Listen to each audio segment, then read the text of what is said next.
music.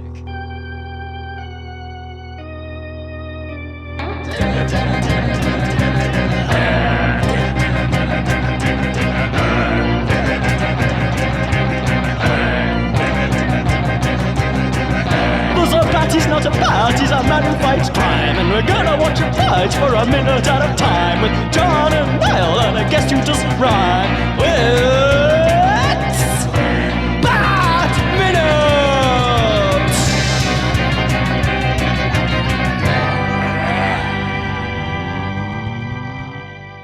Attention, citizens of fair Gotham, and welcome once again to Bat Minute and Robin, the show that shines like a beacon in the night sky, bringing you hope of peace and justice. And laughs with any luck. That's kind of our MO. That's what we aim for. I am one of your hosts, John Parker. And here is the big bad co-host. It's me. Oh my god. You are, well, Big Bad Niall. Yeah. That's what we're going to call you now. I was Big Bad John once to our friend, if I remember. It was me. Was it you? I thought it was Dave, our mate, who said it. No, it was just for a random... There was a random period of time I kept calling you Big Bad John. I like it. We're bringing it back. This is it. It's back now, officially, everybody. Updated, baby. But we are joined, most unconventionally, by guests. Whoever would have thought of that on a podcast? My monocle has popped out of my eye at the very thought of it. You will know both of these voices, listeners, but never together. It is a first-time team-up. We are joined by Phillip Mottaz and Matthew Soto. Hello. Hello. I'm actually kind of afraid. So you should. We have proposed a pairing. Oh. They doing the little finger thing. I did. I did. Yes. If this is a radio show, it's like, and I'm twisting my fingers together. Put in the sound effect like... Yeah, we'll get our team on that, our rubber editing gloves. team that we have. We're not low budget at all. Get that inserted, people. But we are here to talk about minute 85. The minute starts with a dick measuring contest, and it ends with one final request. Back to... Well, actually, before we get started, though, I always feel like it is necessary with this movie in particular to ask the guest's opinion of it, because it's so divisive. So, like, what do you guys think of Batman and Robin before we even get started here? I'll go first. Please. I do not enjoy this movie. That's okay. I think it's probably well-trod territory. In preparing for this momentous occasion today, I was rewatching it and trying to put my finger on what it is that I don't enjoy about it. And I think a big thing is that I think their story is... They've got about 70 minutes of story stretched out to 2.5 hours or whatever. Yeah. Where, like, even this scene we're covering, we've seen them fight. Yeah. 3 times. And Robin keeps saying, it's like, I'm out of here. He's literally said, I'm going solo minutes before. And now there he is, still there. Like, nothing is progressing. And I think of many sins you could probably throw at it, that's probably the biggest reason I think that I just don't resonate with it, where it's like, all of this feels very inconsequential. Nothing is adding up. It's just like, oh another scene, and another scene. So I'm thumbs down. Hey, you're not alone. There's a lot of guests have said that. Don't worry. Right. Yeah, I'm sure. I gotta agree. Yeah, I'm not a big fan of this one as well. I did like it when I was younger, and this movie is kind of a vehicle for my kind of controversial belief that George Clooney is a decent Bruce Wayne but a horrible Batman. Okay. And I agree. Like, I mean, at this point, Dick just seems like he wants to draw a line between the Batcave and say, this is my side, this is your side, you stay on your side kind of thing. But talking about these two guys and the relentless spatting, the spat man is what you should call this thing. But So that's another thing, real quick. Like, that joke is better than 90% of the jokes. I agree. If you can call them jokes. If you can call them jokes. And that's another thing, too, is like, I don't mind. I probably, in my less enlightened times, would have been angry at just the idea of, like, a funny Batman. But I've finally realize that that's stupid. But the jokes still have to be good. So a lot of these jokes just aren't good. Yeah. But it needed Spatman. But some of the, actually appropriate enough in speaking about alternate names for the Dark Knight himself, Robin has come in with, oh, no one can catch Ivy but the big bad bat. And momentarily I was thinking, like, did he pick that up from the Riddler? Like when he was stuck in that tube at the end of the last movie? Because possibly. Yeah. that's the big, like, riddle me this, riddle me that. Who's afraid of the big... Which, of course, now makes me... I think you were here for the end credits last year, right, Phil? I was, yeah. So that's the beginning of Hold Me, Thrill Me, Kiss Me, Kill Me. The video was that. So I got the guitar riff in my head as I'm saying it right now. But That wheel. That guitar riff lives in your head, doesn't it? Well, I was just going to say that if Robin was an actual human being, that would probably be one of the second most traumatic moment of his life, right? Yes. The first being his parents' death. The second, that time I was trapped before like a bunch of razors and this guy I met had to save me. So yeah, he probably totally remembers that moment. yeah, it had his inflated ego very deftly pricked by instantly getting captured on his first day in the job. But the fact, but then I was thinking of that, and actually then I realized, and almost like a deft move by Akiva Goldsman in the screenwriting thing, the term "the big bad bat" has been used prior in this movie by Poison Ivy, and everything he says in this minute is just mirroring things that she said. It's things she implanted in his head. So she came in and said, like, living in the shadow of the big bad bat, And then she had a whole thing about, like, you should have your own big bright signal in the sky and stuff like that. So I like that, actually, in that it's so... If it was better done, where there was an actual drastic change in his personality and he wasn't just so antagonistic all the time to Bruce, Right. it would really strike true of been like, this is a thing. This isn't him talking. This is Poison Ivy talking by him. And to that degree, even if we heard that, then you would cut the scene, like the little bit right after where Batman says, stop, she's poisoning you or whatever. And this would have been the moment where Batman realizes that she is corrupting his mind. Like, I mean, literally hearing her words come out of your mouth, you are taken by it. But instead it's like, well, we ended that one and then we're doing it again, and it's connecting, but nothing's really connecting. Yeah. I think he should be coming out with things like, this is what she said, dude. Don't you recognize you're saying what she said? Like, what? Right. Come on, man. Put it together, for Christ's sake. Bruce has a good point, though, in this scene, I think, because he's aware of what's happening. We've talked about this already. He knows what's going on. Yeah. And he points out, I do want her all for myself. And that's the problem. Like, why? What has she done? Something's happened. Something is afoot. That's the thing, though. Him saying that, though, and it's like, nah, like, oh, I want her so bad I can taste it. Like, footage not found. Like, it was like one scene where you were thinking about her for a bit, and then since then you have been like, no, I'm straight back on the straight and narrow here. Like, I'm totally fine again. Right. I do kind of wish, though, because there is so much potential here for little things they could do. And I think a couple weeks ago we were talking about, like, the moment where he, like, throws Dick into the ice cream should be a revelation for Bruce of, like, holy crap, I've lost control. But it's not really in the movie. It just seems more like, I just need this guy on my way, bapped him into the ice cream. And there's a whole thing, like, in the other room, Alfred is, like, lying, dying. And there could have been a thing of, like, Bruce was incredibly obsessed with Poison Ivy. And there were proper loggerheads arguing even more than they are now. Like, intensely, you can see, like, a mile away that they are, like, at loggerheads. But then maybe he came home and he's just, like, so consumed by lust for Poison Ivy. And then he sees Alfred, like, lying on the floor or something. And then that's the moment to bring him out of it, because he's just like, something else finally takes his mind off her.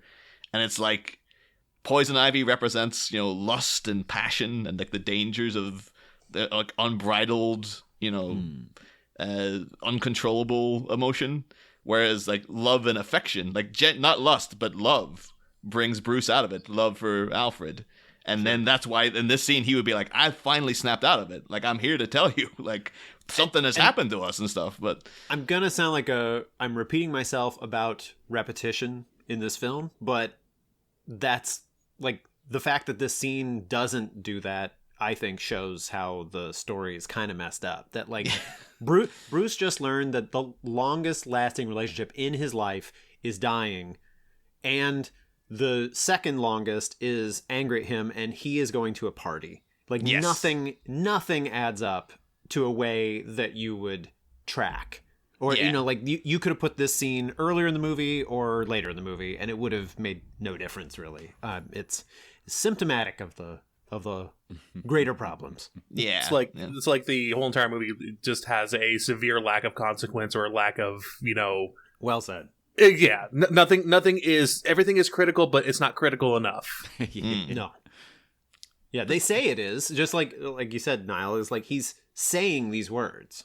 He's saying, I want her so bad I can taste it. But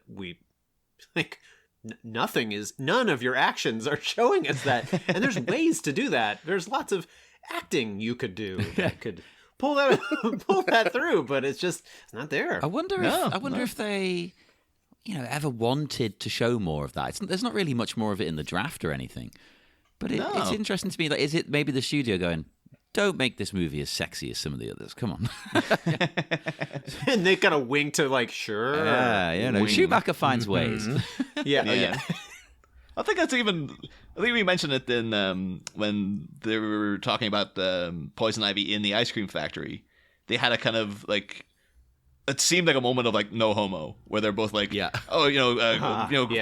stems though, nice buds too, and stuff like that. Even Bruce here saying oh no, totally, I'm really really into it. I'm into chicks, yeah. It's oh no, I can taste it and stuff. But let me tell you, because it doesn't seem like, no, Bruce, I don't think you're into her at all, man. I think the person you're into is standing right in front of you. Quite frankly. Well, we know that this Bruce specifically doesn't really fall for women in this way.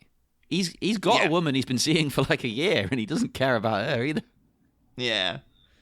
I was thinking though about just these two guys, because they have to live together the whole friggin' time as well too. So Alfred must be his head must be wrecked just hearing constant squabbling of these two assholes every 5 seconds. Oh, these days you could just stick on your your noise cancelling headphones. You'd be all right. Yeah, you can just bop around. A funnier, darker movie would have had that doctor say, all we can do is make him comfortable, and for God's sake, don't squabble around. Oh yeah. Oh, this is all your fault, Bruce. But it got me thinking, because throughout past seasons we've had things brought up of celebrity roommates. Danny DeVito was college roommates with not college roommates, but he used to live with Michael Douglas. Mm-hmm. And I was way back when they were kids and stuff, back in their teenagers or early 20s and stuff. Last season, Tommy Lee Jones used to be college roommates with Al Gore, which is weird. Yeah. Jeez. But it happened, and I looked into it, actually. Yeah, apparently George Clooney had a celebrity roommate throughout the 80s of Richard Kind. Do you guys know? Yeah, Richard Why Kind. do I know that name?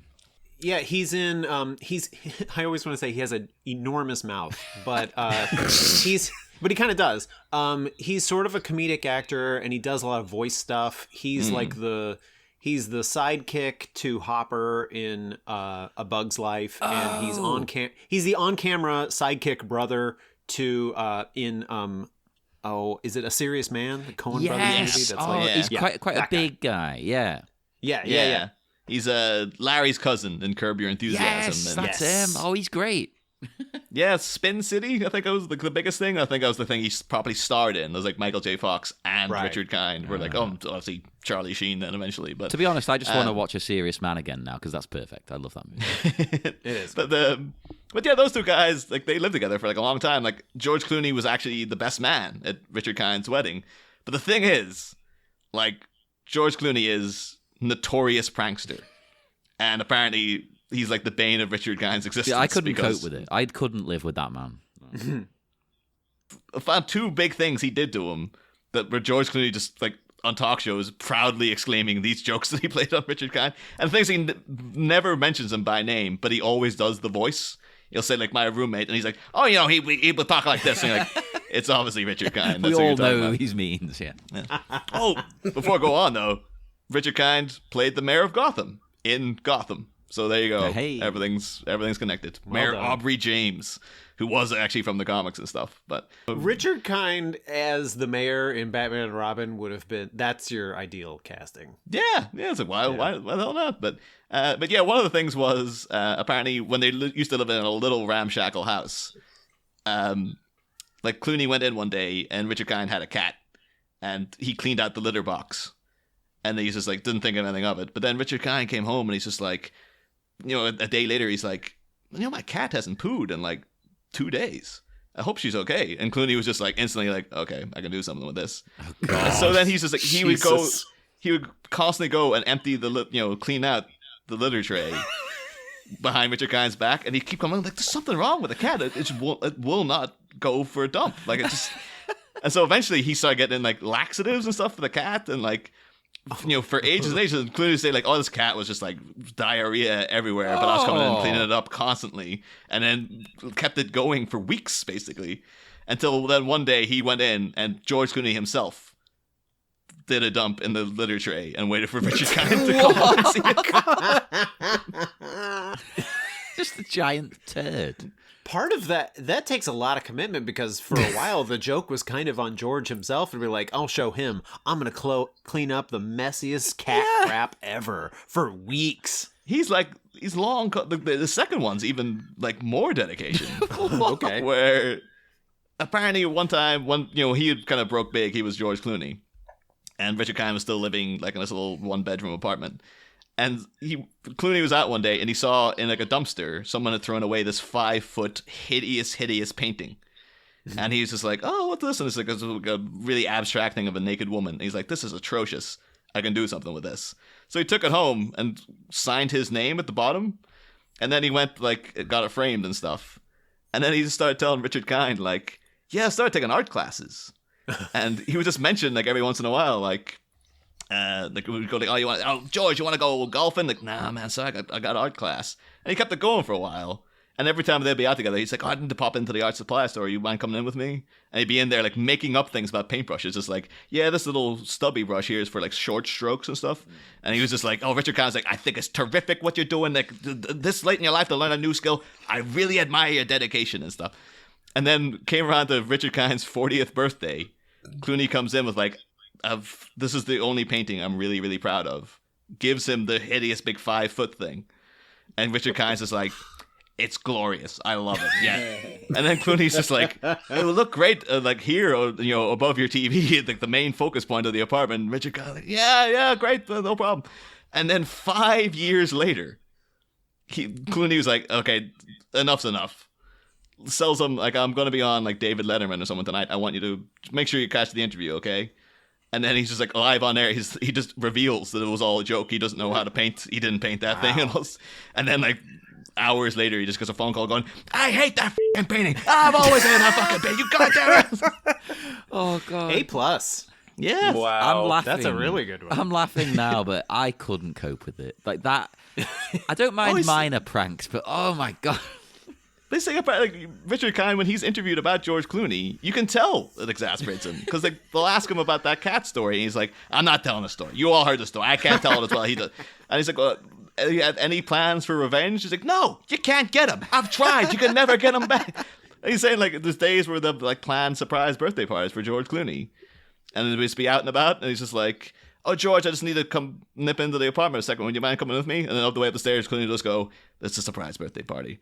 And then walk in, they'll do the surprise. And he's just winks at Richard Kind. He's like, oh my God, I didn't see it coming, guys. And stuff. But his thing is you can't get him. He is just impervious to pranks and okay, stuff. That should be our mission as a podcast now. Our goal is to prank George Clooney. He probably, we invited him on. He's like, I'm not going to fall for people looking at this movie a minute at a time. No one would ever do that. What do you think I'm an idiot? Insane. So you had to set up, you did the 3 previous movies too, all for this, and then it's Richard Kind and George Clooney talking about Yes. Robin. It's the longest prank going. Yeah, he would see that coming, though, I think. He definitely would. God damn it. Where are we in the minute now? That was a great tangent. But, these two guys are still just squabbling away. Still arguing, yeah. They are. So, yeah, Dick being young and cocky, he can't see through all this. That's fine. Bruce's experience, saves him a little bit. And as you've said, Dick, he's sick of it. He wants a Robin signal in the sky. Again, isn't this the second time this has come up now? Yeah. Ivy planted that in his mind, but it's a Robin signal. It seems to come out of nowhere, this idea in this movie as well. It's baffling to me. I like the idea of them both competing for work on the same night, the same streets. You know, they have to start advertising. Well, the thing is, like, will it be replacing the bat signal? No, or there'll will it be be two. like, in addition to, we also have the Robin signal. Yeah. Well, and another, like, I think maybe another issue with this, I'm sorry, just pile on the issues, but another issue with this is that we started the movie with him wanting the same thing. So I can see why you might do that with, like, you know, I want a car, that type of thing. So, like, I can see why you do that because then it's like, oh, you're playing on something that's already there. But it might have been a stronger choice to start them more unified and then break them up. Yeah. Instead, this feels like the same... It literally feels like the same guy saying the same things, only after an hour of the movie. We're like, you haven't changed at all. It's like you could have taken Poison Ivy out of their plot line altogether. Yeah. And I can still imagine this argument would be happening anyway. Yeah. Like, yes. But Dick seems like the kind of guy who would be like, even though Alfred's dying, he would bring it up now anyway. Like, Right? How about a McGregor syndrome cure signal? Dick. That's actually an excellent point. Like, this is the worst moment they could possibly be doing this. Yeah. I think Bruce isn't even preying on that. He could be like, my goddamn father is dying in there. You're telling me about this now? And that's kind of what Matthew was saying too, is that it's like, it's high stakes but no stakes. It's kind of inconsequential. That that would have been amazing, and I guess, you know, a totally different tone. But this is the same movie that has like dancing gorilla suits and the only sympathetic character dying. So I mean, they've made their bed.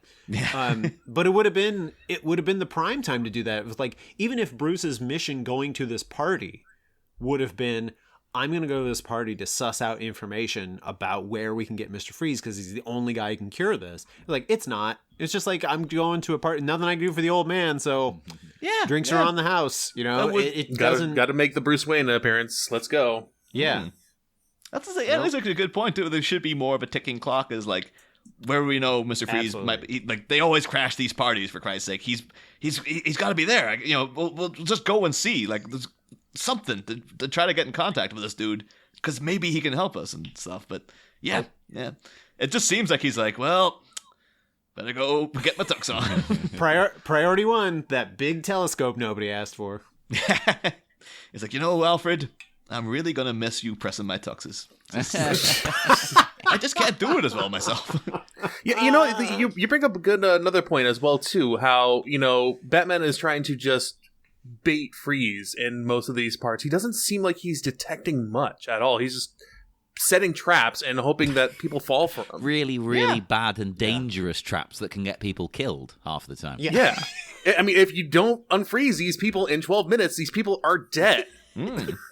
Yeah, you should have led with that, Bruce. You should let the cops know. You're buddies with the cops.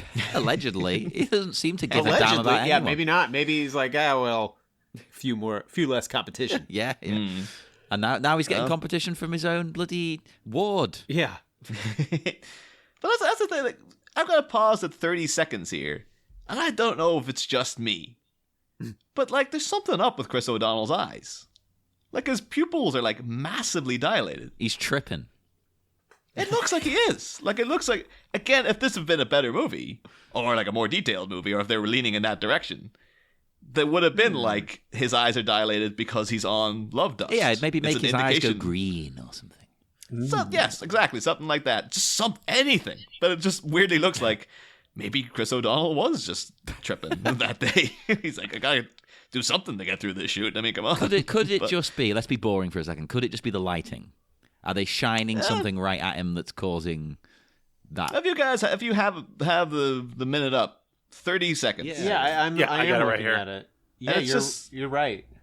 It's weird. It's very big. And this is another thing where, like, if this had been the moment where Bruce figures out what's going on, he hears the words he's saying, and then you like cue in, or, you know, he clues in, whatever the term is, but he clues in. It's like your eyes are dilated. You know, like you are under the influence of drugs, but it would have played. I never noticed that. So this prank is going great because it's getting this information out there. But I never noticed it, and it seems like a type of thing that in a movie not subtle at all. This, if that's what it is, it's way too subtle. They should have really honed in on it. Yeah.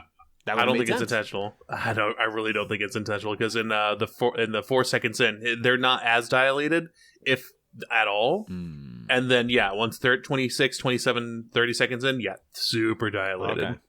Okay. So I think it was just like, maybe I'm just gonna take something real quick for the. Yeah, but it would have been in another draft. That would have been. It would have been amazing. Yeah. Like he just goes up to him, opens it up his eyes. You're under the influence, of course. Yeah. And then he cancels his party. Whoa, let's not go nuts here.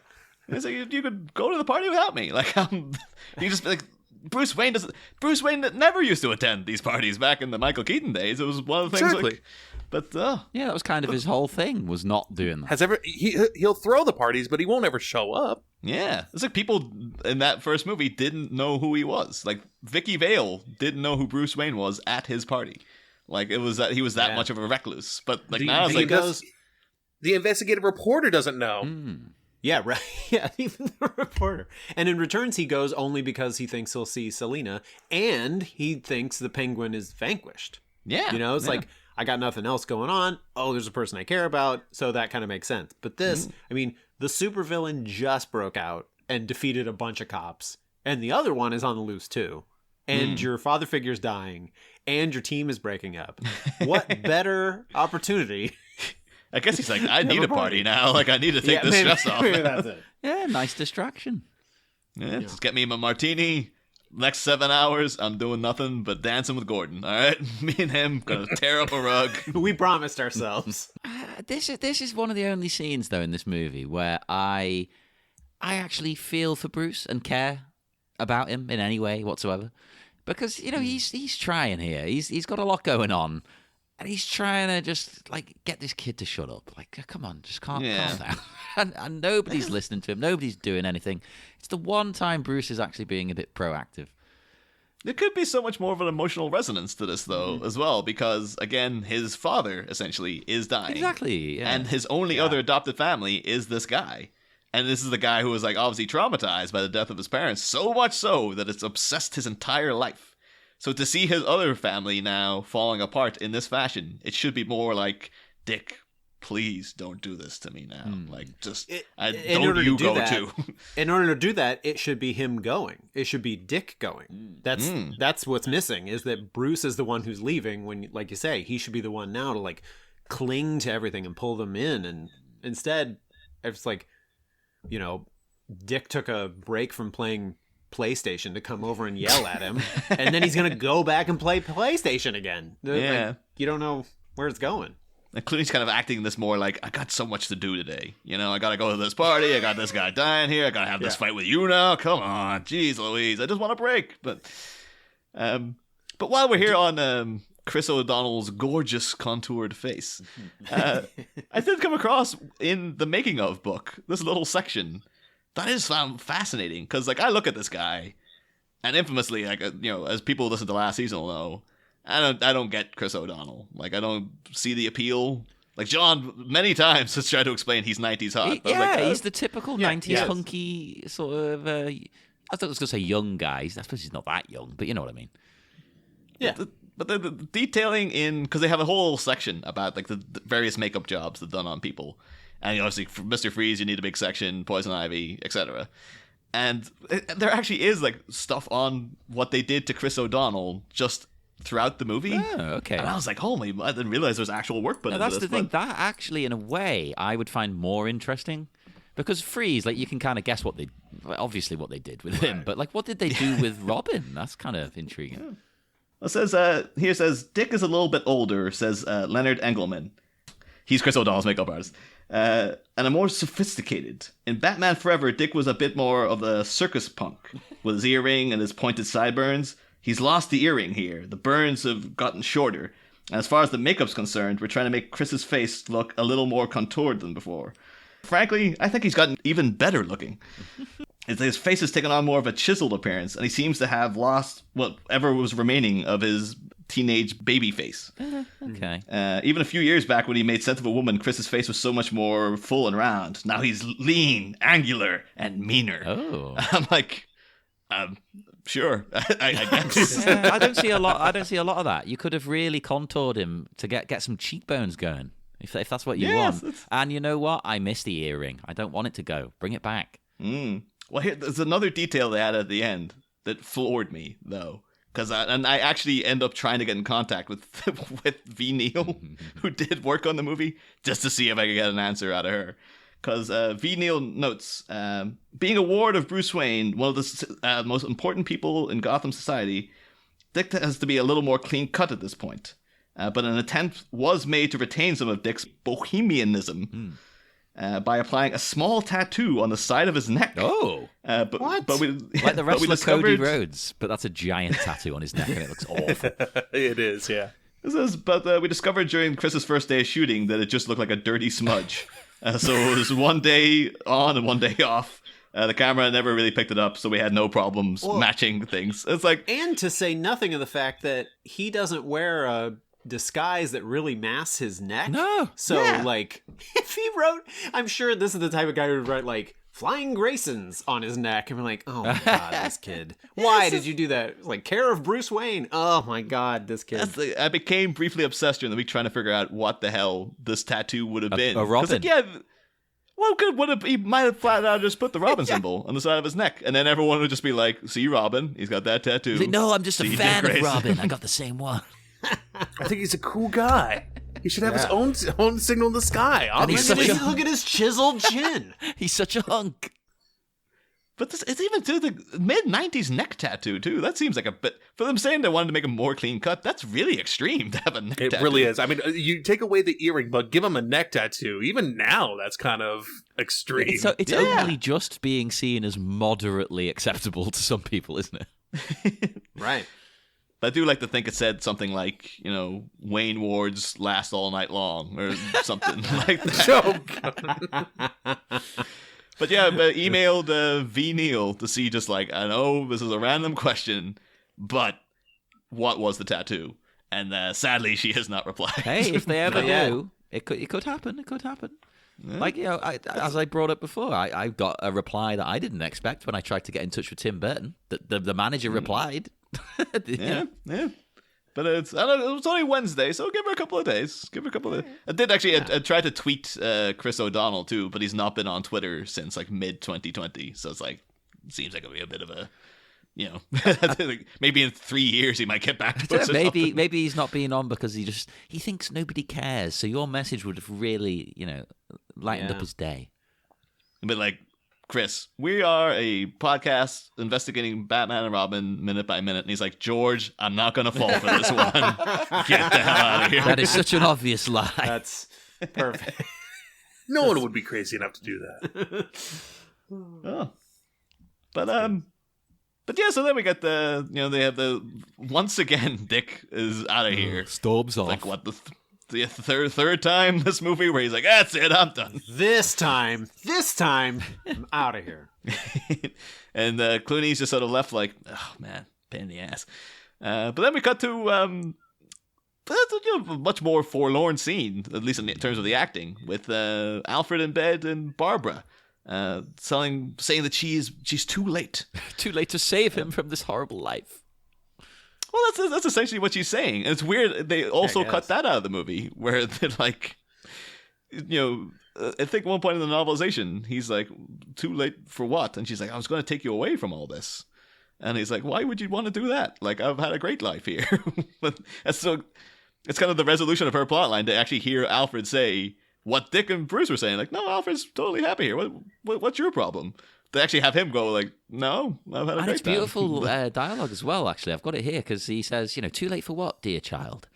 And she goes, I came to give you your freedom, a chance to live the life you choose, the same gift you gave me. And then his response is really sweet. He just says, I have been part of the greatest adventure ever known. I have found purpose here and the family I could never have. It's like, oh. Yeah. That's once again, though, him saying the family I could never have. It's just like, is she your daughter, though, Alfred? Is that what you're... But he couldn't keep her.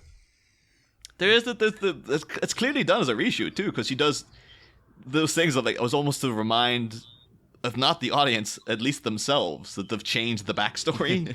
Because originally she was Margaret Clark's girl, and she was just like, oh, some random exes of Alfred. So she could be his daughter, right? And then they made sure, no, he is her uncle. So she is saying, like, I'm sorry, uncle. Yeah, but is it uncle or is it uncle with a wink? You know. Yeah, I'm sorry, Daddy. But Oh, God. oh no, it's getting even worse. Jesus. But of course, then Alfred starts reaching for something under the pillow. His iPad, yeah.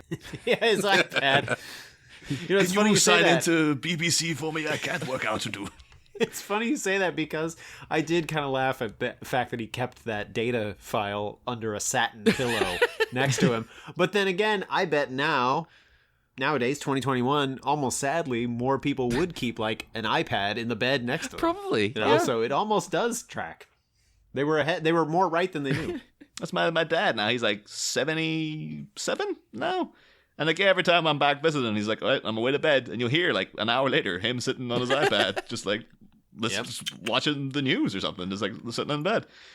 But I admire that Alfred, you know, he keeps his own place clean too, because like you can imagine this could have been littered with like Werther's original wrappers. And, like my bed, like I make the bed, but like down the side of it is a constant stream of like books and friggin' remotes and, you know, all sorts of controllers and notebooks and things like this. And it's like I try to clean it 2 days later, it's back to square one. So I guess he's like, no, like I make these. The thing is, those sheets are probably fresh. Meaning the last thing he did before he got into this bed was go out and do his own sheets. Yeah, Bruce wasn't going to do them for him, no matter how much he loves That them. actually would have been an interesting way to show him deteriorating. Was like, you know, the kitchen isn't as tidy, or your room is like unkempt. What's going, you know, like to see those things. I know we do see a little bit of him sort of failing and stuff, but that might have actually been interesting. And if nothing else, it is something of a pet peeve of mine. When you watch movies about how, like, where is the pile of books next to the bed? Do you not? Do you pick everything up and alphabetize them in your bookshelves? So I would have been down for a messy Alfred bed. Yeah, that'd be good actually. I'd like that. But yeah, so the minute sort of starts comes to a close here. Now, so, do you guys have anything else? 4 minutes. What minute is this? 85. The only thing I was gonna mention was we have back in the Clooney O'Donnell spat is they both kind of do an interrupt themselves move where they're like, look, and then the next line Robin says, you know, I want to do this, I want to do that, look, and they both kind of do this stutter thing. I don't know. It's just, I don't know if that's just limited acting or the greatest acting. But I thought, Probably the first one, let's be honest. Probably, yeah. Oh. This is my last jab at the minute, I guess, is what I wanted. The other thing I say about this minute is that I did note, because I've got this pile of books on my bed constantly, one of them is the making of book of Batman and Robin, and on the front of it is the poster for the movie. I do find it like a bitter irony, and I don't know if it's even like the poster designers are even trying to get a jab in at Robin. But you know, at the top it has like Freeze, then Ivy and Batgirl at the bottom. Batman's on the left. He's got the Batmobile behind him. Then Robin's on the right. He's got the bat signal behind him. It's just like, that's right, kid. You don't even get to have your own space in the poster. It's also now sharing it with the bat signal too. Yeah, it's not really Batman and Robin, is it? Robin is very much second place. Yeah. I mean, he just got there, you know? Well, we're unclear on that still, aren't we? How long's he been there? Yeah. Who knows? Yeah. But hey, maybe we'll find out in the next minute. Oh, yes, we will head on. We won't, though. But, like, you know, maybe. Keep people waiting now. Keep the suspense. What are you doing? We will depart. We will head off into the dark night. Would our guests like to tell people where they can be found online or promote anything? Matthew, you can go first if you like. Lord have mercy. I haven't done anything in a year, but you can check out our old stuff. We did Roughneck Minute, going over Starship Troopers 1 minute at a time, and also we did what was the other one? Oh, Independence Day Minute. You forgot your own show. I forgot it's been quite some time, unfortunately, and thankfully my wife is very reluctant still for me to be recording, but she allowed me to do this one just because she asked me specifically, is it just for a day, or are you going to start new ones? I'm going to just for a day, honey, just for a day. I'm not losing you again, am I? No, she's not. But yeah, those widow.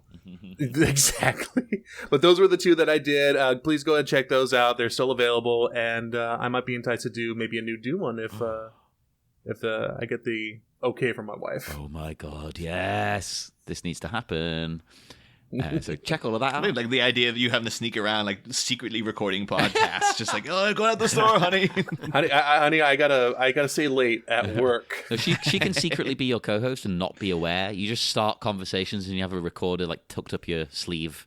Like, so, what do you think about this part of the movie? At night, she's noticing like your ears look as if like they're a little bit pressed into your head. Like, have you been wearing headphones? Like, no, I don't know what you're talking about. No, honey. We need to make a movie about this. She needs to check my EQ levels just to make sure. And Philip, what would you like to plug? I'll plug a book that I wrote and produced. I talk a lot about story here, so I guess that's what I do. I wrote a mystery novel. It's the first of a series. So if you like 4 of things like this, good news. It is kind of our thing. Yeah, it's kind of your thing. You can diagnose it a page at a time. It is a mystery novel called "The Murderous Haircut of the Mayor of Bel Air." It is the first of my Psychic Barber Mysteries series. Yeah, so it's about a woman who works as a hairstylist, but she also has psychic abilities. Then she can touch the back of someone's head and see what types of styles they want, and then she's like a savant at doing haircuts. And everything's cool, except one day she touches a new customer's head and she sees a murdered body. And yeah, she's compelled to solve the mystery. But you can find that, just Google, I have a weird name, so if you search Murderous Haircut Phillip, you'll probably find my website or places to buy it. Nope, that sounds really, really cool. I'm intrigued instantly. Thank you so much. So check it out, everybody. And I feel bad promoting us now because I don't know how I top both of those. both great set of plugs. So I don't know, just come and speak to us at the usual places. Facebook, Batminute Listeners Cave, and then, all the others, Twitter, Instagram. Just type in Batminute. And what else should I... Oh, why don't you review us on... I was going to say iTunes. I keep forgetting it's changed its name. Apple Podcasts, right? That's what it's now called, I think. I think so. Review us on there because it bumps us up the tables, the standings, and puts us in front of more eyes and ears. And we will be back on Wednesday for more Batminute and Robin action. Good morning, Gotham. It's Gossip Gertie. And next time on Batminute, it's a vigil for a valet. A coffin-bound codger gets loquacious with a lodger, and a future vigilante has a sacred duty thrown her way.